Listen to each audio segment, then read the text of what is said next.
Le monsieur que vous voyez, il s'appelle Mickey Robinson. C'était un grand passionné des sauts en chute libre.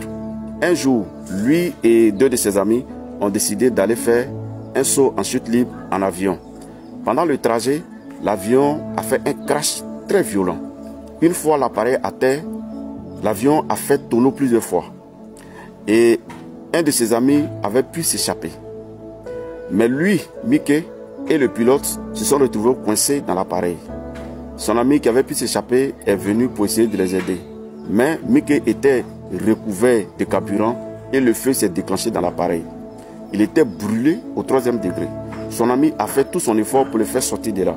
Pendant qu'il éteignait le feu sur lui, le pilote qui était resté dans l'avion est brûlé vif dans l'appareil.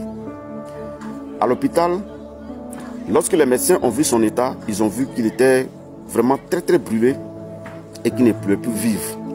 Ils ont rapidement appelé un de ses parents, sa soeur, pour lui dire de venir rapidement parce que Mickey était dans un état très critique. Avant que sa soeur n'arrive, Mickey est mort dans l'hôpital. Après sa mort, il a vécu une expérience extraordinaire. Il s'est retrouvé dans un endroit sur une piste où il voyait une lumière très éblouissante et il se sentait attiré par cette lumière. Pendant qu'il avançait vers la lumière, il a vu une couche épaisse d'obscurité qui est venue lui barrer le chemin, comme les nuages qui barrent la lumière du soleil. Il était terrifié parce que les ténèbres étaient intenses. Il a tellement eu peur. Il s'est mis à crier. S'il te plaît, Seigneur, ne me laisse pas. S'il te plaît, ne m'abandonne pas. Aie pitié de moi. Donne-moi une seconde chance. Je te promets que je changerai de vie. Après cette prière, les ténèbres ont disparu. Il s'est retrouvé automatiquement dans la présence glorieuse de cette lumière. Et il entendait une voix qui sortait de la lumière et qui lui parlait dans un langage qu'il ne connaissait pas.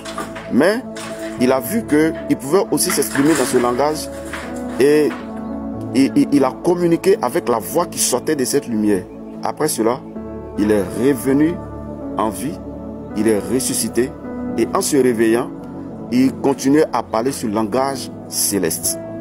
Et après quoi, tous ses sens sont revenus, les douleurs ont recommencé. Au fil du temps, il était soigné et il était guéri totalement par la grâce du Seigneur. Après ces événements, Mickey a décidé de donner sa vie entièrement au Seigneur Jésus. Il s'est fait baptiser, il était baptisé du Saint-Esprit. Aujourd'hui, il est pasteur et il parle du Seigneur Jésus-Christ partout où il va. Pendant tout son parcours, il ne cessait de poser une question au Seigneur. Il lui demandait, Seigneur, cette ténèbre que j'ai vue, qu'est-ce que c'était? Et un jour, le Seigneur Jésus lui répond pour lui dire, les ténèbres que tu as vues, c'était ta vie. Tu menais une vie de péché. Tu menais une vie loin de moi. Tu vivais dans les ténèbres et dans l'obscurité. Tu vivais une vie dans laquelle tu ne te souciais pas de la vie après la mort, de ta vie éternelle. C'est ça les ténèbres que tu as vues. Aujourd'hui, ma prière est que toi qui m'écoutes, que tu décides de donner ta vie à Jésus pendant qu'il est à temps. N'attends pas qu'il soit trop tard. N'attends pas que tu sois plongé dans une maladie. N'attends pas que tu sois plongé dans des problèmes. N'attends pas que tu sois plongé même dans la mort. Il pourrait être trop tard pour toi. C'est le moment pour toi de donner ta vie à Jésus. Que ce témoignage soit un encouragement pour toi. Que la paix du Seigneur soit avec toi. Que Dieu te bénisse et très bonne journée à toi.